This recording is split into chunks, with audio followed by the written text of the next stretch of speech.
बच्चों, कैसे आप सभी? आई होप आप लोग अच्छे होंगे। और क्लास 8 जैसा कि आपको पता है कि हमारा चैप्टर लाइट जो कि चैप्टर नंबर 13 है वो हम कर रहे थे।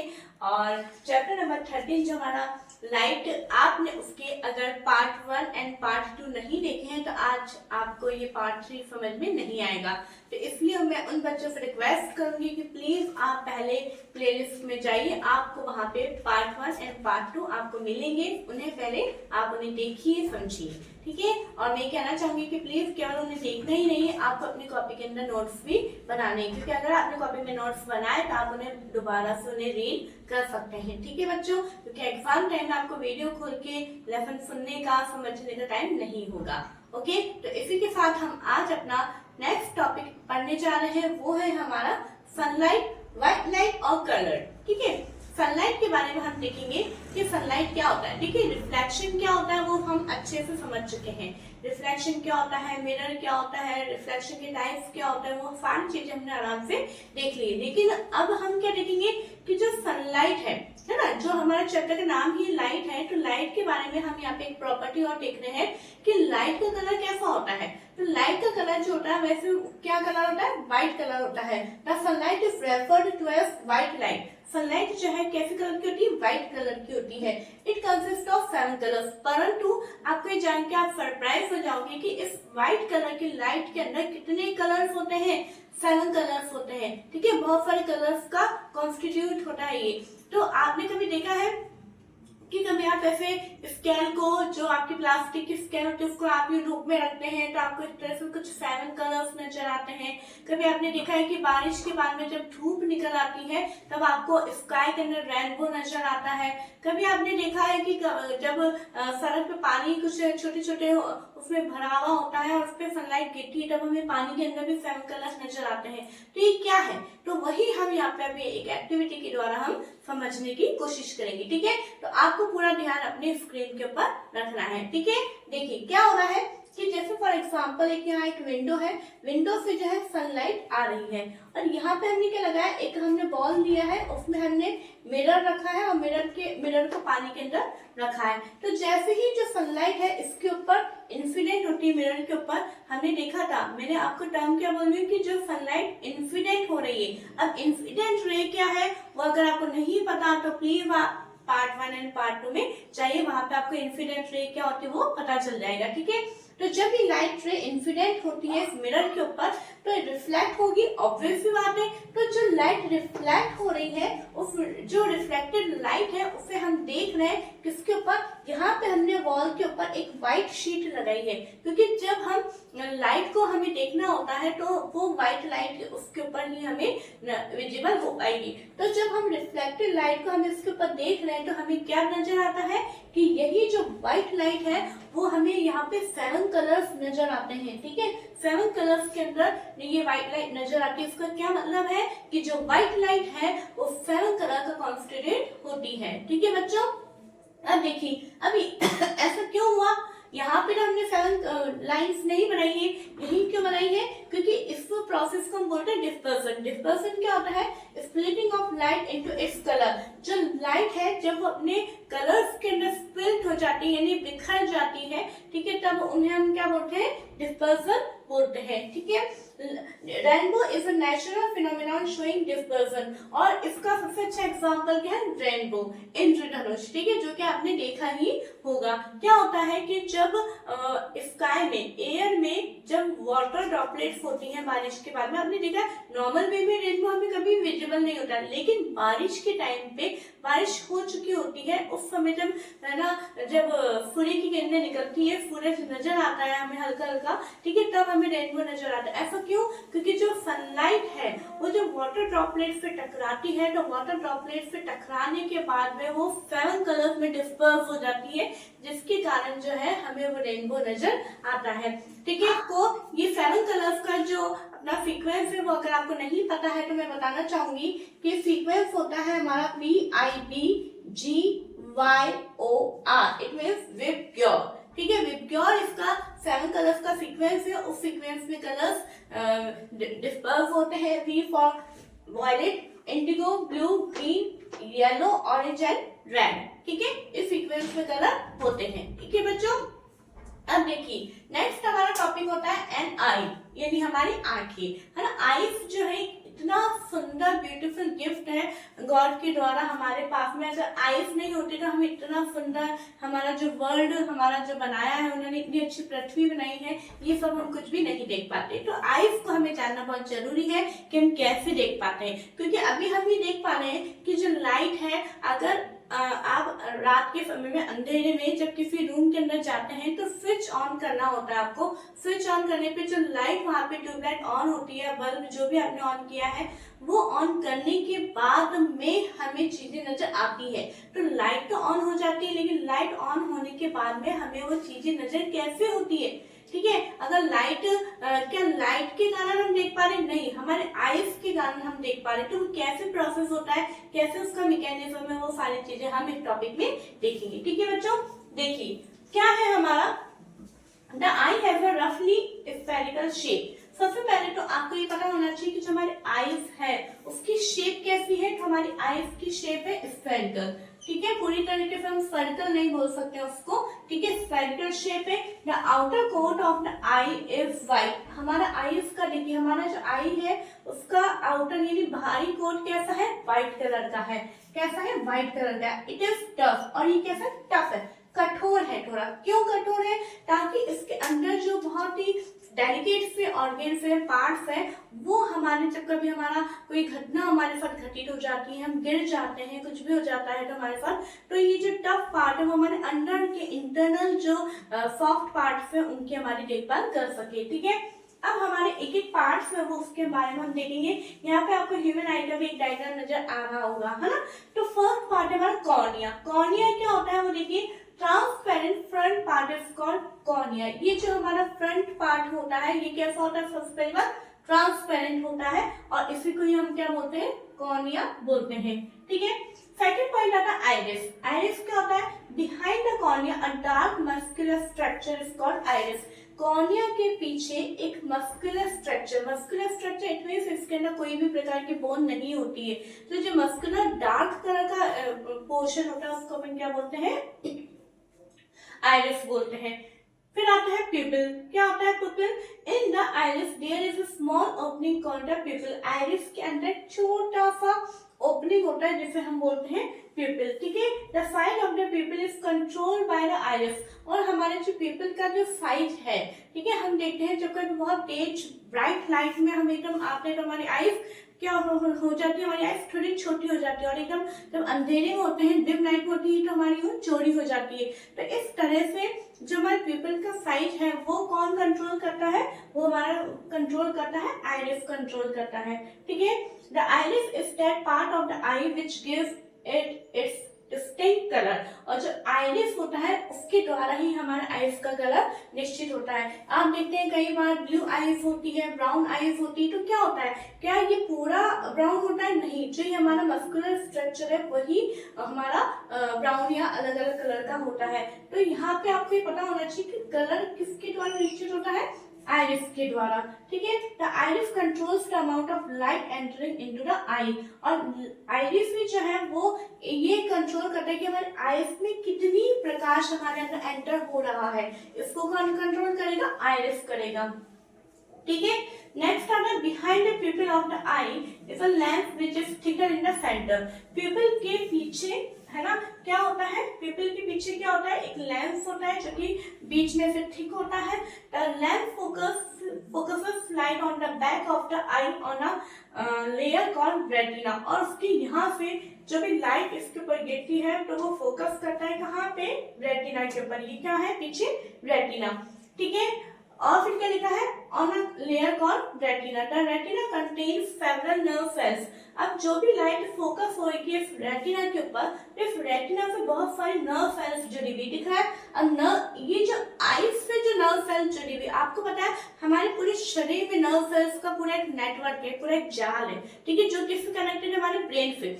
जैसे कि आपको पता है कि अगर आप किसी गर्म ऑब्जेक्ट को हाथ लगा रहे हैं, ठीक है, उसको टच कर रहे हैं, तो टच करा आपने, ये जैसे फॉर एग्जांपल ये बहुत ही हॉट है और मैं उसको टच कर रही हूँ, तो टच करके मैं अपना हाथ हटा लूंगी। क्यों हटा लूंगी, है ना, क्यों, क्योंकि इसलिए हटाऊंगी क्योंकि जो मेरे हैंड्स में जो नर्व सेल्स है वो क्या कर रही है, हमारे ब्रेन को एक मैसेज सेंड कर रही है कि ये हॉट, मतलब ये जैसे ही हमने इसको टच किया तो हम मैसेज जो है हमारे ब्रेन को जाएगा, फिर ब्रेन हमें मैसेज सेंड करेगा कि ये गर्म है, अपना हाथ हटा लो। ठीक है, इसी तरह से जो भी लाइट इस रेटिना के ऊपर फोकस होगी तो ये जो है यहाँ पे जो फोकस हो रही है, जो इमेज फोकस हो रही है, इसका कहाँ पे जाएगा, इस पे ये जो मैसेज है कहाँ ट्रांसमिट होगा, ब्रेन तक जाएगा। अब ब्रेन तक लेके जाने के लिए कुछ तो सिस्टम होगा, तो जो आईज से जुड़ी हुई नर्व होते हैं उन्हें हम क्या बोलते हैं, ऑप्टिक नर्व। तो यहाँ पे कुछ ऑप्टिक नर्व होती है जिनके द्वारा ब्रेन को भेजा जाता है। ठीक है, the retina contain several nerve cell, sensation felt by the nerve cell are then transmitted to the brain through the optic nerve. ठीक है, अभी ऑप्टिक नर्व जो है वो कितने टाइप्स की है, 2 टाइप्स की होती है। फर्स्ट है cones and second is rod. ठीक है, जो कोन्स होती है वो ब्राइट लाइट के प्रति सेंसिटिव होती है और जो रोड्स होती है वो डिम लाइट के प्रति सेंसिटिव होती है। इनके द्वारा ही जो ब्रेन तक मैसेज भेजा जाता है, फिर ब्रेन वापस मैसेज हमें सेंड करता है, फिर हमें पता चलता है कि जो है हमारे सामने रखी हुई चीज क्या है। आधी बात समझ में? अब आप सोच सकते हैं कितना फास्ट काम होता है, हम एक साथ हमारी आईज कितनी चीजों को देख पा रहे हैं, है ना। जैसे अगर आप अभी इस समय देख रहे हैं तो आप मुझे देख पा रहे हैं, मेरे पीछे लगा हुआ बोर्ड देख पा रहे हैं, मेरे हाथों में ये जो मार्कर है वो देख पा रहे हैं। तो सोचिए हमारे आईज में एक साथ कितनी देर सारी जो है इमेज फॉर्मेशन होता है, कितना जल्दी उस माइंड को काम करना पड़ता है। ठीक है, तो ये हो गया हमारे आईज की ह्यूमन स्ट्रक्चर हो गई। ठीक है, अब इसके बाद में जो है हम इसके आगे और देखेंगे, लेकिन इससे पहले मैं कहना चाहूंगी कि प्लीज आप इसको अपने नोट कॉपी के अंदर नोट डाउन करिए। और आई का जो डायग्राम है ये भी आपके एग्जाम में जरूर से आता है बनाना, इसलिए प्लीज आप इसको बनाइए। बहुत ही आसान है, थोड़ा सा मैं बता देना चाहती हूँ कि सबसे पहले आपको क्या करना है, एक तरह से आप यूं सर्कल बना लीजिए। ठीक है, सर्कल ना बनाते हुए सर्कल आप थोड़ा सा बनाएंगे, है ना। फिर बाद में इसको इरेज करके इस तरह से थोड़ा सा इसका थोड़ा सा शार्प पॉइंट बना देंगे और यहाँ से इसको एक तरह से बना के और यहाँ पे 2-3 लाइंस बना के इस तरह से डैश डैश कर देना है। और यहाँ पे इस तरह से आपको ये लेंस बनाना है, ठीक है, ओवल शेप में, और इस तरह से बनाना है। तो बहुत ही आसानी से आपका ये आई का स्ट्रक्चर आपसे ड्रॉ हो जाएगा। ठीक है बच्चों, तो प्लीज आप इसे जल्दी से इसे नोट डाउन करिए ताकि हम आगे का टॉपिक कवर करते हैं। ओके बच्चों, अब देखिए, अब हमारा नेक्स्ट टॉपिक आता है ब्लाइंड स्पॉट। ब्लाइंड स्पॉट क्या होता है वो देखेंगे हम। It is a small area of the retina insensitive to light where the optic nerve leaves the eye. क्या होता है देखिए, जैसे कि फॉर एग्जांपल ये हमारा आईज है, ठीक है, ये हमारा आईज है, ठीक है, और यहाँ से हमारी ऑप्टिक नर्व जा रही है और ये हमारी क्या है, रेटिना है। ठीक है, ये हमारी रेटिना है और यहाँ से हमारा ये लेंस है ना, फॉर एग्जांपल। अब क्या हो रहा है कि यहाँ पे जब कोई सामने ऑब्जेक्ट रखा हुआ है हमारे आईज के आगे, तो यहाँ से जब कोई भी इमेज लाइट आ रही है और ये लेंस जो है रेटिना के ऊपर फोकस कर रहा है, लेकिन अगर कोई भी जो ऑप्टिक नर्व है, जब ये जहाँ पे ऑप्टिक नर्व है और ये रेटिना है, ठीक है, तो वो एक एरिया जहाँ पे ऑप्टिक नर्व इस रेटिना से मिली हुई होती है। ठीक है, क्या कह रही हूँ मैं, जब ये ऑप्टिक नर्व जहाँ पे रेटिना से मिली हुई होती है तो यहाँ पे किसी भी प्रकार की जो हमारे कॉन्स और जो रोड जो कि नर्व सेल्स होती है वो यहाँ पे प्रेजेंट नहीं होती है, जिसके कारण अगर यहाँ पे ये फोकस यहाँ पे हो जाता है तो कोई भी प्रकार की इमेज फॉर्मेशन नहीं होती है, मतलब हमारी आईज उसको देख ही नहीं पाती। क्यों? क्योंकि हमने अभी पहले देखा था कि जो नर्व सेल्स होती है, जो कॉन और रोड्स जो होती है, 2 टाइप्स की नर्व सेल्स, वो हमारे ब्रेन को जो है सिग्नल्स भेजती है। ठीक है, तो अभी ये वो नर्व सेल्स भी यहाँ पर नहीं है तो ब्रेन तक कौन मैसेज भेजेगा, भेजेगा ही नहीं, तो हमारे को इमेज का भी पता नहीं चलेगा। ठीक है, तो यहाँ पे और तो उस स्पॉट को हम क्या बोलते हैं, ब्लाइंड स्पॉट बोलते हैं। ठीक है, at the junction of the optic nerve and retina in the eye there are no light sensitive cells. ठीक है, वहां पे कोई भी लाइट सेंसिटिव सेल्स नहीं है, जैसे कि रोड और cones, due to which no vision is possible at that spot. इसलिए कई बार आप देखते हैं कि कई बार सामने रखी हुई चीज भी हमें नहीं दिखाई देती। क्यों नहीं दिखाई देती है?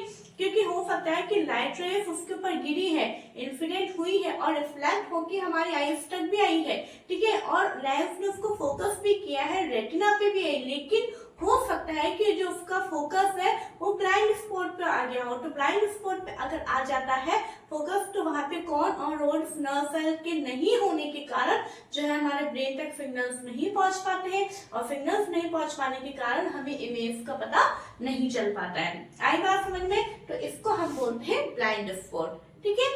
नेक्स्ट टॉपिक हमारा आता है परसिस्टेंस ऑफ विजन। ये क्या होता है परसिस्टेंस ऑफ विजन? वो देखेंगे कई बार क्या होता है, देखिए कि जैसे कि हमने कोई चीज देखी, कोई इमेज देखी, उसके कुछ सेकंड बाद तक वो इमेज हमारी आईज में रहती है, ठीक है ना। जैसे कभी अपन एकदम ब्राइट लाइट के सामने से अपन आते हैं तो अपने आंखों में कितनी बार वो ब्राइट लाइट हमें थोड़ा सा हमें कुछ सेकंड तक हमें वो नजर आती है। ऐसा क्यों होता है? इसी प्रोसेस को हम बोलते हैं परसिस्टेंस ऑफ विजन, ठीक है। थोड़ा साइंस की भाषा में देख लेते हैं क्या होता है। If we look at a bright object and then close our eyes, the image of the object will remain in our eyes for a very short duration. जब कभी भी हम किसी ब्राइट ऑब्जेक्ट को देखते हैं और उसके बाद हम हमारी आईज को बंद करते हैं, the image of the object, तो जो ऑब्जेक्ट की जो इमेज है will remain in our eyes for a very short duration. तो कुछ टाइम के लिए वो इमेज हमारी आंखों में रहती है। देखिए मैंने पहले ब्राइट आईज लाइट को देखा और ठीक है वहां पे किसी ऑब्जेक्ट को देखा, अब मैंने आंखें बंद कर लिया। अब आंखें बंद करने पे तो मुझे वो ऑब्जेक्ट दिखाई नहीं देना चाहिए, लेकिन क्या हो रहा है कुछ सेकंड के लिए, कुछ शॉर्ट ड्यूरेशन के लिए वो इमेज जो है मेरी आईज में रहती है। अभी इस समय आप 2 मिनट के लिए ये वीडियो को जो है रोक के इस चीज को करके देख सकते हैं, तो आपको ये चीज समझ में आ जाएगी। तो इसे हम क्या बोलते हैं? परसिस्टेंस ऑफ विजन ही बोलते हैं। ऐसा क्यों होता है? Thus the image formed on the retina of the eye does not fade away immediately. क्योंकि क्या होता है कि जो इमेज हमारे रेटिना के ऊपर बनी है वो एकदम से फेड नहीं होती है। क्या लिखा है? Does not fade away immediately, एकदम से नहीं हो पाती है। क्यों? क्योंकि देखिए क्या हो रहा है कि जो लेंस जो है लाइट को फोकस कर रहा है हमारे रेटिना पे, रेटिना के द्वारा जो कॉन्स और जो रोड्स नर्व सेल है वो ब्रेन को सिग्नल भेज रही है, एक्टिव मोड पर है, वो ब्रेन को सिग्नल भेज रही है, ब्रेन फिर मैसेज भेज रहा है, ठीक है। फिर उसके बाद में वापस उसको अपने रिलैक्स पोजीशन में उसको आना पड़ता है कि नेक्स्ट इमेज को वो फॉर्म कर सके। तो जब वो आती है, जब तक का मतलब कौन और रोड जब तक रिलैक्स मोमेंट में आती है, जब तक वो हमें पहले वाली इमेज हमें नजर आती है, ठीक है। अब देखिए the image of an object seen by our eyes persist on the retina for about 1/16 of a second, यानी कितना? 1 सेकंड का, यानी 1 सेकंड का 1/16वां हिस्सा 1/16 पार्ट जो है, इतना टाइम हमें ऑब्जेक्ट के बाद में हमें नजर आता है। मतलब क्या लिख रहा है? बोल रहा है इस लाइन को, the image of an object seen by our eyes persist on the retina for about 1/16 of a second even after the object has disappeared from our view। यानी जैसे कि मैंने कोई ऑब्जेक्ट को देखा, उस ऑब्जेक्ट को मैंने हटा लिया, लेकिन उसके हटाने के बाद भी 1/16 सेकंड तक वो मुझे वो इमेज मुझे नजर आएगी, ठीक है। आ रही बात समझ में? इस तरह से ये फॉर्मेशन होता है। This happens because ऐसा क्यों होता है? Because the stimulating light sensitive cells of the retina take a little time to come back to their original state। जैसे कि मैंने अभी पहले थोड़ी देर पहले बताया था कि जब वो अपने सिग्नल्स को भेजती है तो उसको अपनी ओरिजिनल स्टेट आने में थोड़ा सा टाइम लगता है, ठीक है। जैसे मैं वहां जा रही हूँ तो वहां से मुझे वापस आने में कुछ तो टाइम लगेगा। ऐसे जो हमारी जो बेचारी नर्व सेल्स है जो कंटिन्यू काम करती है, वो जब एक सिग्नल को भेजती है तो वापस ओरिजिनल पोजीशन में उसको आने में थोड़ा सा टाइम लगेगा। तो जितना उसको टाइम लगता है उतनी ही देर हमें वो इमेज हमें फॉर्मेशन दिखाई देती है, ठीक है। It is due to the phenomenon of persistence of vision that we are able to see movie pictures in a cinema hall। इसी persistence of विजन का जो ये मेथड है, ठीक है, उसके द्वारा ही हम सिनेमा हॉल में पिक्चर्स को देख पाते हैं। अब आप देखिए जो आप मूवी देखते हैं, हम सीरियल देखते हैं, वो हमें वीडियो के रूप में नजर आता है। तो वीडियो कैसे होती है? क्या होता है कि बहुत सारी इमेजेस होती है, बहुत सारे इमेजेस अब आप यहाँ पे देखिए कि क्या होता है कि एक तो होता है कि मैं 1 सेकंड में आपको एक इमेज दिखाऊं, ठीक है, फिर 1 सेकंड में मैंने आपको 2 दिखाई, फिर 1 सेकंड में मैंने आपको 3 दिखाई। तो यहाँ पे क्या हो रहा है कि अगर हम 1 सेकंड में 16 इमेजेस एक साथ देखते हैं तो एक साथ मूवी चलती हुई जब हमें नजर आती है तो हमें ऐसा लगता है कि वो वीडियो चल रही है, ठीक है। तो इसी मेथड को जो है के द्वारा एक पूरी मूवी तैयार होती है और पूरी मूवी को हम आराम से देख पाते हैं। लेकिन वो असलियत में क्या होती है, इमेजेस होती है, उस इमेजेस को इतना फास्ट चलाया जाता है कि जो है अब पहले वाली इमेज एकदम गई, उसकी छाप उसकी इमेज हमारे आईज से एकदम फैट नहीं होती है, जितने में दूसरी आ गई फिर उसकी जितने में तीसरी आ गई, इस वजह से हमें ऐसा लगता ही नहीं कि हमें अलग अलग हम इमेज देख रहे हैं, हमें ऐसा लगता है कि हम एक वीडियो देख रहे हैं। आनी बात समझ में? इट इज ड्यू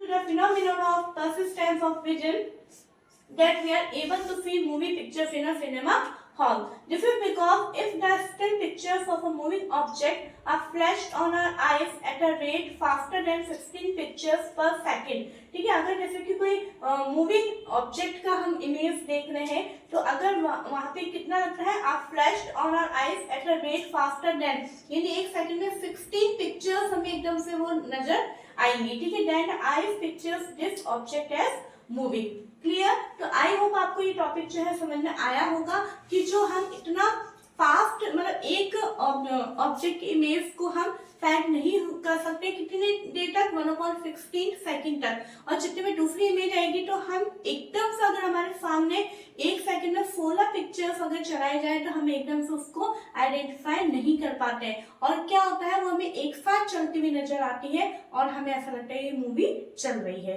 तो यहाँ पे आपके क्वेश्चन ये हो सकता है कि सिनेमा हॉल में जो मूवी चलती है वो किस फिनोमेना के द्वारा होता है, तो हमारा आंसर क्या होगा, परसिस्टेंस ऑफ विजन। क्लियर? तो यहाँ पे ब्लाइंड स्पॉट पे आपको आई होप समझ में आ गया होगा कि एक ऐसा एरिया जहाँ पे ऑप्टिक नर्व एंड रेटिना मिल जाते हैं, तो वहाँ पे कॉन और रोड जो कि नर्व सेल्स है वो होती ही नहीं है, जिसके कारण जो है वहाँ पे इमेज फॉर्मेशन नहीं हो पाता है और वो ब्रेन को सिग्नल नहीं भेज पाता और हमें नजर नहीं आता है, ठीक है। तो आई होप आपको ये चीज समझ में आ गई होगी, इसे प्लीज अपने कॉपी में नोट डाउन कर लीजिए, ठीक है। और अगर वीडियो आपको अच्छी लगी हो तो प्लीज इसे लाइक करें, शेयर करें, सब्सक्राइब करें। Thank you.